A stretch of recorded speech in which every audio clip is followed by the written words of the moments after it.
Video آپ نے خود نہیں کھولی بلکہ یہ آپ کے لیے کھلوائی گئی ہے، کیونکہ جب اللہ تعالیٰ اپنے کسی بندے سے بات کرنا چاہتا ہے تو وہ کسی نہ کسی ذریعے کو چن لیتا ہے، کبھی کسی انسان کو اور کبھی کسی واقعے کے ذریعے اور کبھی کسی ویڈیو یا ایک جملے کے ذریعے۔ السلام علیکم ورحمۃ اللہ وبرکاتہ۔ امید کرتی ہوں آپ سب خیر خیریت سے ہوں گے۔ یہ الفاظ، یہ آواز، یہ سب صرف ایک وسیلہ ہے، اصل پیغام آپ کے رب کی طرف سے ہے۔ اس لیے اسے صرف کانوں سے نہیں بلکہ دل سے سنیں، کیونکہ ممکن ہے کہ یہی وہ لمحہ ہو جس کا آپ کی دعاؤں کو انتظار تھا۔ جب اللہ خاموش لگے، زندگی میں ایسے لمحات آتے ہیں جب ہر چیز رک سی جاتی ہے۔ آپ دعا کرتے ہیں مگر جواب نہیں آتا، آپ صبر کرتے ہیں مگر سکون نہیں ملتا، آپ روتے ہیں مگر دل کا بوجھ کم نہیں ہوتا، اور پھر دل کے اندر ایک سوال اٹھتا ہے، کیا اللہ واقعی میری سن رہا ہے؟ کیا وہ میری مدد کر رہا ہے؟ جواب ہے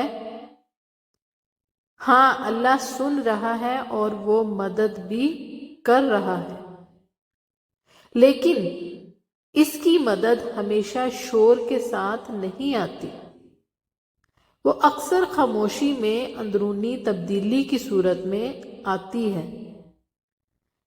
جس کی 4 نشانیاں ہیں۔ نشانی نمبر 1، تنہائی کا ملنا۔ اچانک آپ خود کو تنہا محسوس کرنے لگتے ہیں، لوگ جو کبھی بہت قریب تھے دور ہونے لگتے ہیں، رشتے کمزور پڑ جاتے ہیں، کچھ ختم بھی ہو جاتے ہیں۔ یہ سب بے وجہ نہیں ہوتا، اللہ تعالیٰ آپ کو دنیا کے سہاروں سے ہٹا کر اپنے سہارے کی طرف لا رہا ہوتا ہے۔ آپ نے کبھی دعا کی ہوگی، یا اللہ مجھے سکون دے، اور اللہ نے وہ سب چیزیں آپ سے دور کر دی جو آپ کے دل کو وقتی خوشی تو دیتی تھیں مگر حقیقی سکون نہیں دیتی تھیں۔ یہ تنہائی دراصل سزا نہیں ہے، یہ تنہائی بلکہ ایک دعوت ہے سجدے کی طرف، اللہ کی طرف۔ اور یاد رکھیں، جو آنسو اللہ کے سامنے بہتے ہیں وہ کبھی ضائع نہیں جاتے۔ نشانی نمبر 2، دل کی بے چینی۔ آپ کے اندر ایک عجیب سی بے چینی پیدا ہو جاتی ہے، وہ چیزیں جو پہلے خوشی دیتی تھیں اب بے معنی لگنے لگتی ہیں۔ یہ بے چینی دراصل ایک اشارہ ہے، اللہ آپ کے دل کو دنیا سے ہٹا کر اپنی طرف متوجہ کر رہا ہوتا ہے۔ یہ احساس کہ کچھ کمی ہے، یہ اس بات کی علامت ہے کہ آپ کا دل اب صرف دنیا سے نہیں بھر سکتا، یہ ایک روحانی پیاس ہے، اور اس پیاس کو صرف اللہ کا ذکر، نماز اور اس کا قرب ہی بجھا سکتا ہے۔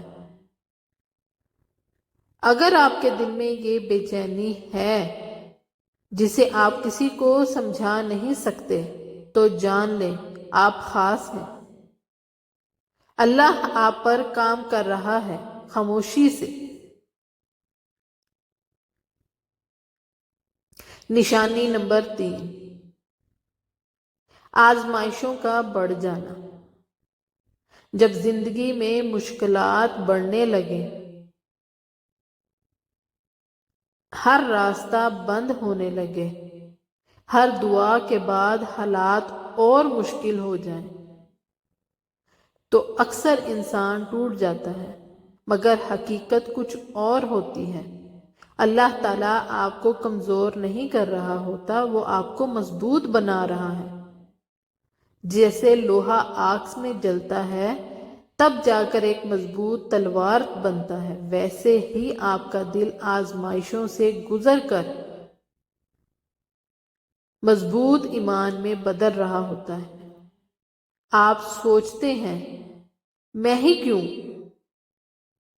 مگر اصل سوال یہ ہے آپ کو ہی کیوں چنا گیا؟ کیونکہ اللہ جانتا ہے کہ آپ میں برداشت کی طاقت ہے، وہ آپ کو ایک اعلیٰ مقام تک لے جانا چاہتا ہے۔ نشانی نمبر 4، دل کا ٹوٹنا اور اللہ کی یاد۔ جب دل ٹوٹتا ہے اور ہر طرف سے مایوسی ملتی ہے تب انسان سچے دل سے اللہ کو پکارتا ہے، اور یہی وہ لمحہ ہے جب اللہ سب سے زیادہ قریب ہوتا ہے۔ جب کوئی انسان آپ کو نہ سمجھے اور آپ سجدے میں جا کر اپنے رب سے بات کریں تو یہ کمزوری نہیں، یہ اللہ کا خاص قرب ہے۔ حدیث کا مفہوم ہے، میں اپنے بندے کے گمان کے مطابق ہوں، اور جب وہ مجھے یاد کرتا ہے میں اس کے ساتھ ہوتا ہوں۔ تو جب آپ یا اللہ کہتے ہیں وہ صرف سن نہیں رہا ہوتا، وہ آپ کے قریب آ رہا ہوتا ہے۔ خاموشی کے بعد کیا ملتا ہے؟ جب آپ ان تمام مراحل سے گزر جاتے ہیں اور سچے دل سے اللہ سے جڑ جاتے ہیں، تو پھر اللہ ایسے دروازے کھولتا ہے جن کا آپ نے تصور بھی نہیں کیا ہوتا۔ آپ کو ملتا ہے دل کا حقیقی سکون، گناہوں سے سچی توبہ، اندرونی پاکیزگی، اور سب سے بڑی نعمت اللہ کا قرب۔ ایک آخری پیغام، اگر آپ اس وقت مشکل میں ہیں، اگر آپ کو لگتا ہے کہ اللہ خاموش ہے، تو یاد رکھیں وہ خاموشی نہیں بلکہ آپ کی کہانی لکھ رہا ہے۔ وہ آپ کو چھوڑ نہیں رہا بلکہ آپ کو اپنی طرف بلا رہا ہے۔ اور آخر پہ ایک چھوٹی سی دعا، اے اللہ، جو بھی انسان یہ پیغام پڑھ رہا ہے اس کے دل کے زخموں کو شفا عطا فرما، جو غم میں ہے اسے سکون عطا فرما، جس کی دعائیں رکی ہوئی ہیں اس کا مقدر بدل دے، جس کا دل ٹوٹا ہوا ہے اسے اپنی محبت سے جوڑ دے، اور جسے لگتا ہے کہ سب ختم ہو گیا اسے ایک نیا آغاز عطا فرما۔ آمین ثم آمین۔ جزاک اللہ خیر۔ اگر ویڈیو پسند آئے تو لائک اینڈ شیئر ضرور کیا کریں، اس سے ہماری حوصلہ افزائی ہوتی ہے۔